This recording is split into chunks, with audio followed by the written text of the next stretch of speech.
আজকে মূলা দেয়া কই মাছের ঝোল রান্না করবো, সাথেই থাকেন, পাশেই থাকেন। আসসালামু আলাইকুম, কোহিনুর মিনি কিচেন অ্যান্ড ব্লগে সবাই স্বাগতম। সবাই কেমন আছেন? অবশ্যই আল্লাহর রহমতে ভালো আছেন, আমিও ভালো আছি।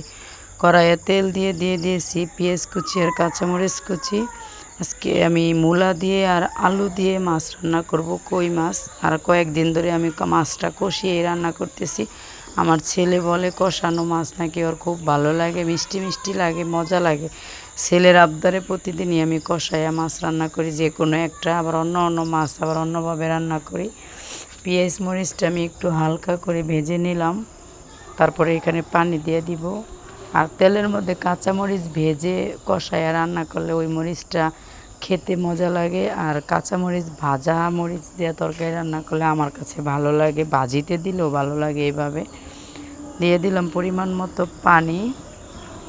এখন দিয়ে দিলাম ধনে গুঁড়া, জিরার গুঁড়া, লাল মরিচের গুঁড়া, তরকারিটা ঝাল হবে, হলুদের গুঁড়া পরিমাণ মতো, স্বাদ মতো লবণ, রসুন বাটা। এখন সুন্দর করে মশলাটা আগে একটু কষিয়ে নিব আমি, তারপরে মাছ দিয়া পরে আবার কষিয়ে নিব। আর কষানো মাছ সত্যি আমারও ভালো লাগে। আর আমার বাবার বাড়িতে আমার মা বাবা ঢাকা ছিল, সেই জন্য তারা মাছ ভেজে রান্না করে, কিন্তু অন্য অন্য মানুষগুলা সবাই কষিয়ে মাছ রান্না করে খেতে ওরা পছন্দ করে। কিন্তু আমার কষানোও ভালো লাগে, ভাজাও ভালো লাগে। কষানো মাছটা এক কথা বলতে আমার খেতে বেশি ভালো লাগে, কারণ ওইটা নরম থাকে, মশলা থাকে ভিতরে যায়, আমার কাছে মাংসের মতো লাগে এক পর্যায়ে বড় মাছ রান্না করলে। মাছগুলা দিয়ে সুন্দর করে নেড়ে চেড়ে আমি একটু ঢাকনা দিয়ে দিলাম, ফিরে আসলাম।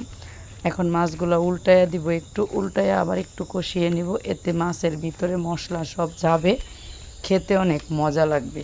আর আমার ছেলে এটাই খেতে বেশি পছন্দ করে। আমার ছেলের আবদারে আমি রান্নাবান্না করি, যেদিন যেভাবে রান্না করতে বলে চেষ্টা করি যে কোনো একটা আইটেম ওর পছন্দ মতো করতে।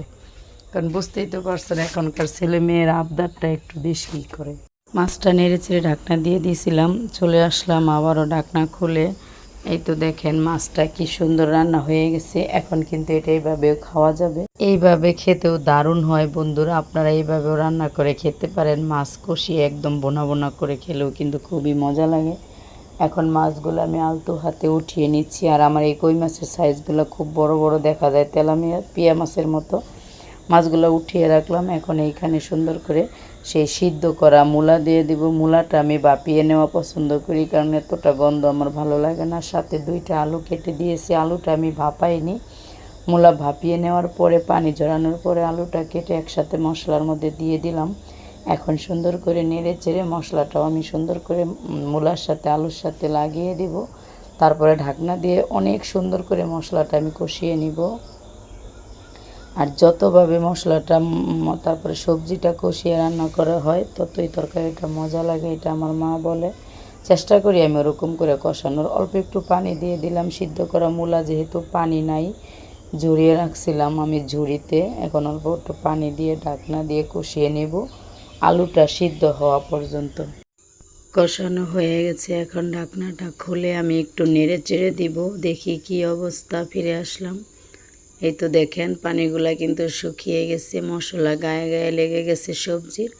এখন সুন্দর করে নেড়ে চেড়ে একটু লেগে লেগে গেছে উঠিয়ে তারপরে আমি দিয়ে দেব ঝোলের পানি। আর ঝোল রাখবো আমি আজকের তরকারিতে। আসলে কষিয়ে মাছ রান্না করলে ঝোল রাখলে আমার কাছে ভালো লাগে। আপনাদের কার কাছে কেমন লাগে ঠিক ওইভাবেই করে খাবেন।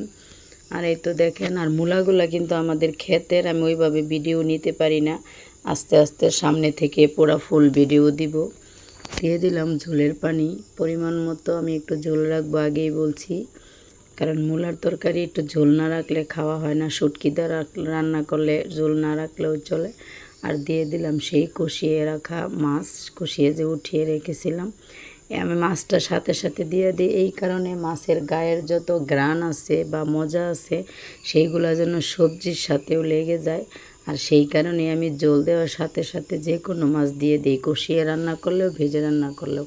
আমার রান্নাটা যদি আপনাদের কাছে একটু হলেও ভালো লাগে, প্লিজ চ্যানেলটা সাবস্ক্রাইব করে পাশে থাকবেন, অল নোটিফিকেশনে ক্লিক করে দিবেন। আমার পরিবারের যারা পুরান তাদেরকে অসংখ্য ধন্যবাদ আমার ভিডিওটা লাইক দিয়ে ধৈর্য ধরে দেখার জন্য। আর যারা নতুন আছেন তাদেরকে অগ্রিম ধন্যবাদ জানাইলাম।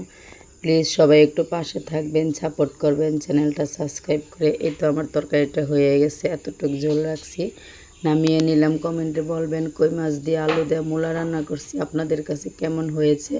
আজকে এই পর্যন্তই, দেখা হবে পরের ভিডিওতে। আমার নতুন নতুন ভিডিও পেতে অল নোটিফিকেশনে ক্লিক করে পাশেই থাকবেন। আসসালামু আলাইকুম, আল্লাহ হাফেজ।